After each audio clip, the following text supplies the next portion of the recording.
All right, so we're working on the 40 today. So we're gonna fix the carburetor and we're gonna do some tidying up on the hydraulic fittings, make those look better. We're gonna pop the grill off of it and kind of work some sheet metal dents. And we're gonna work on the hood a little bit. Just general tidied up stuff. We're gonna check out the hydraulic pump, make sure that's working. We got fluid in there. Maybe check the diff fluid, maybe not if I get around to it. Change the oil in it, you know, all that kind of stuff. Something you always want to check on these, you want to check this fitting here.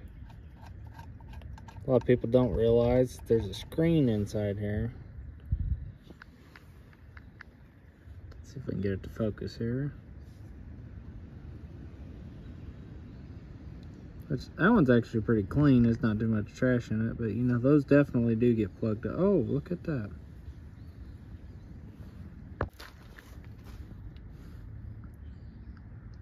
Yeah, doesn't look too bad until you look at the end. So yeah, that was doing nothing. So anytime you got an issue where you got fuel flow or fuel starvation problems, you always want to look at that. You never know if that's going to be, you know, a lot of times you take them out and the screen's just gone, or in this case, it's gone on the end, but it's always worth taking a look at. All right, so these screens are supposed to be open. They go into a blind hole in the carburetor. I don't know if, I doubt we're going to be able to see it. Anyway, but there's a bottom of that hole, okay? Because the fuel passage actually goes off to the side. Because the fuel passage actually goes off to the side, so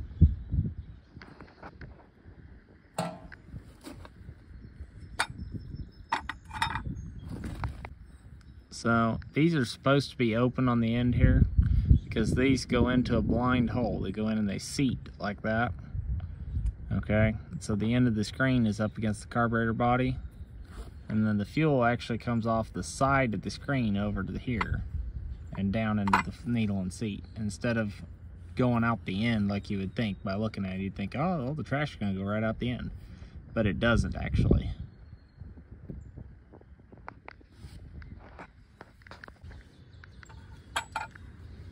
Okay, just thread the new one back in there and it's ready to go. So you can see all these old fittings on here. That's actually a valve there. So you can see this thing's got these fittings on here, and they don't have the washers on them. They're supposed to have washers that cover up. You can see this side's the same. In fact, you can see a little daylight down there even. So this is what you're supposed to have on there. It's got this spring and this washer, which this is pretty much the same as what's on there. Just it doesn't have this flat washer, this really thin washer, and a spring here. It'll just look so much better with these on there. So we're gonna knock those out real quick and put these on. So they just unthread, and I did loosen that off camera. But yeah, you just unthread them out of there.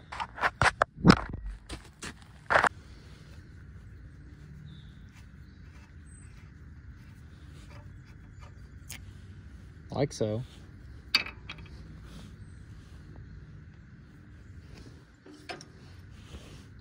And then just gonna gently start the new one. It's getting kind of tight there, so I'm gonna go around till it's pointing back that direction, so I'm gonna be able to run me a hydraulic hose back. So normally I'd rather have it on a 45 kind of up instead of sideways directly, but that's kind of where it tightened down and felt like it was going to seal up like that. So I'm going to go ahead and do this one and do the one on the other side, and I'll show you. If you're doing this on an H, remember on the, what you call the passenger side, the way the pump is made, it's different than an M. So you have a long one and two shorts, versus an M, you have three the same size. All right, so we know this tractor's been sitting a long time, and then it's been recently started up again. And we know it's also low on coolant. by quite a bit. So it's possible it was dry docked, I suppose, and somebody took all the coolant out of it. Also a possibility that it's all in the oil pan. So we're gonna take a look. Somebody's taking the little wings that make these easily turnable off. So we're gonna see if we can get these broke loose and see if anything comes out of them. Hopefully we just get oil, and then from there we can take the drain plug out of it and go from there. I know when it was running at the auction I got it at, it actually had oil pressure, so I'm not too worried. But you know, even if it had coolant in the oil pan, it would have some oil pressure still. So anyway, now theoretically, since it's been sitting for a few weeks since I actually had it running, we're gonna assume that the water is probably on the bottom and the oil's on the top. So I did pre-loosen this before I turned the camera on.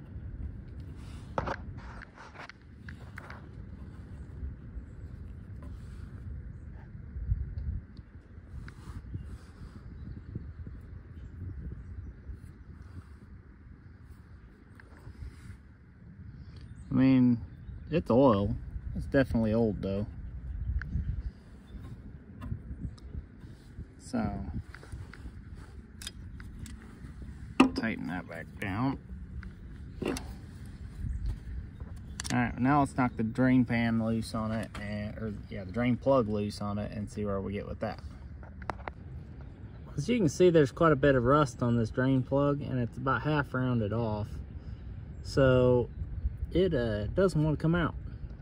So for now we're going to leave this be, and I'll spray it and see if we can get it out later. I don't think it's that big a deal. It's obviously got oil in it, and we'll go from there. So this is your hydraulic fluid fill port. Just take it loose like so. Of course, there's no dipstick in it. Now, I was positive I had an actual H dipstick, but I can't find one, so we're going to use a stick. So we're going to use this stick. So we're going to use this official IH licensed reproduction dipstick here.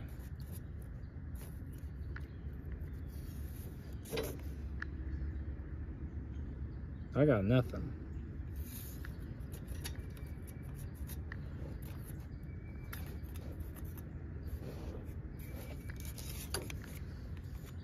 Stuck it in there that far. There's no liquid in it. So I guess we're gonna have to fill her back up and go from there. Both these gauges are pretty well shot, so we're gonna throw some new gauges in it.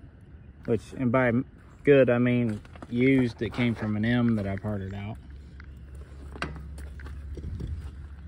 Because why pay $45 for a water temp gauge when this one looks just fine? I don't know if it works or not, but it's complete. We'll try it. And the oil pressure gauge looks pretty good, and those things always work. So we're gonna go ahead and knock these out of here.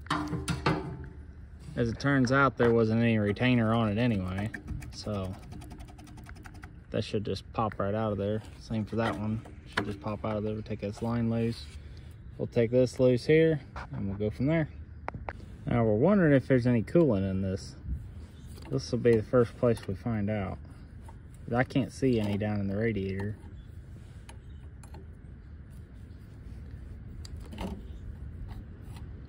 She must be pretty well empty.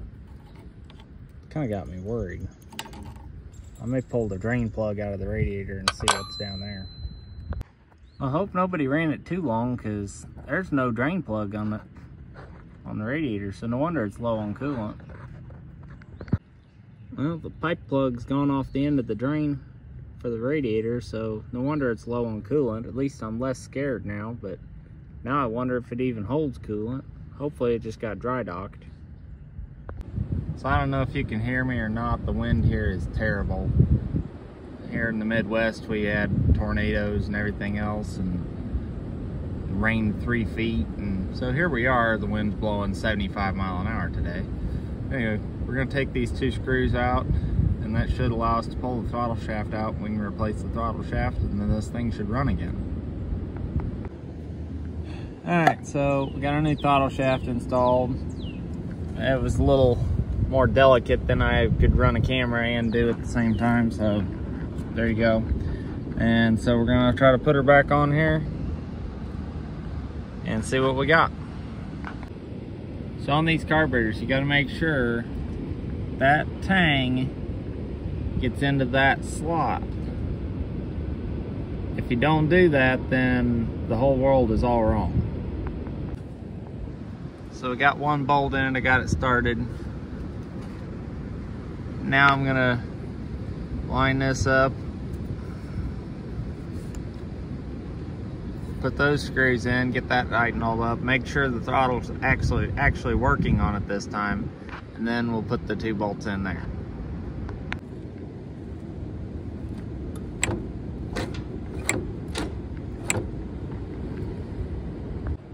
Alright, so we got it all back together. We're gonna check for fuel flow now. I didn't hook the choke rod up because somehow the choke rod is getting into the voltage regulator, and that's not where the voltage regulator should be. That's not how this thing should be wired. There's a bunch of stuff going on here. So I really don't want to catch anything on fire by having the choke rod get into the voltage regulator. So let's turn the fuel on, see if we got fuel flow.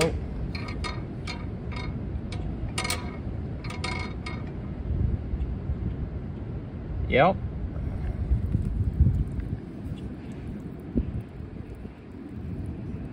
Shut that. Or maybe not. Oh, I forgot. These are backwards thread.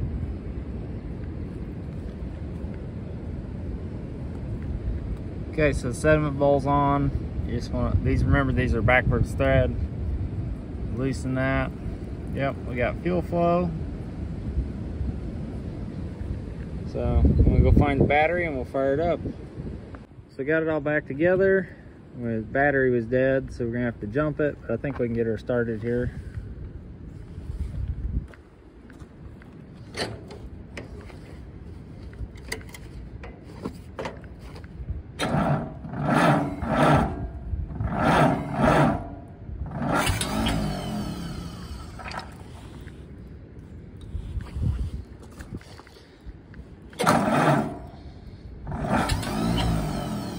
May not have quite enough juice. Oh, there it goes.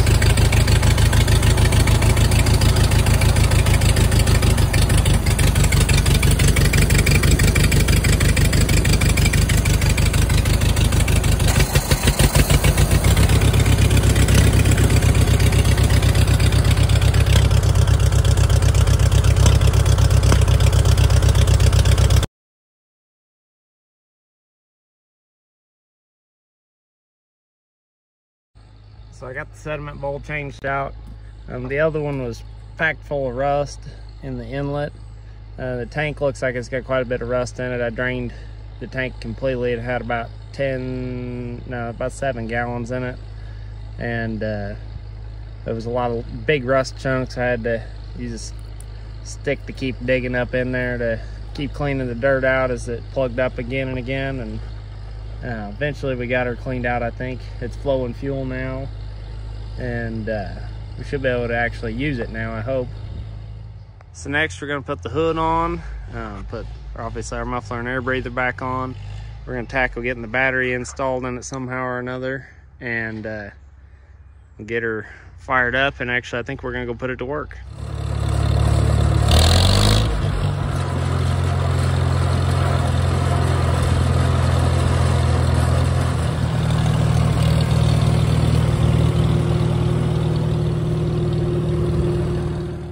That's how far we made it. I stupidly thought I had all the rust out of the tank. I was wrong.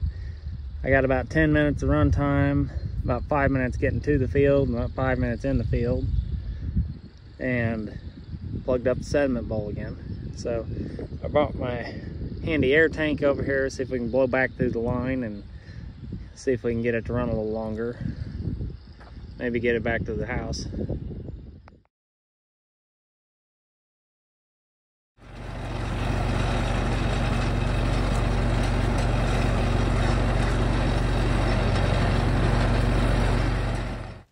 Stay tuned for part 2, where I get covered head to toe in gasoline and we clean the tank out 3 more times.